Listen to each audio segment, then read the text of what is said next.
Hello అండి, నమస్తే.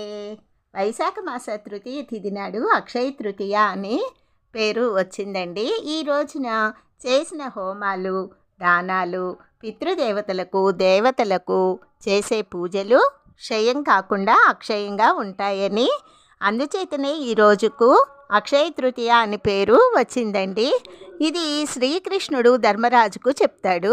ఈ అక్షయ తృతీయ నాడు బంగారాన్ని తప్పకుండా కొనాలని, తద్వారా లక్ష్మీదేవిని తమ తమ ఇళ్లల్లో సుస్థిరంగా నివాసం ఉండేలా చెయ్యాలని పెద్దలు చెప్తారు.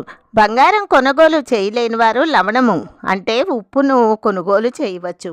ఉప్పు కూడా శ్రీ మహాలక్ష్మికి కటాక్షం కలిగిన వస్తువు కనుక మనము ఈరోజు అక్షయ తృతీయ నాడు ఉప్పు కొనుగోలు చేసి ఆ మహాలక్ష్మి దగ్గర పెట్టి పూజ చేసుకుంటే చాలా మంచిదండి. లక్ష్మీ కటాక్షం కలుగుతుంది. ఉంటాను.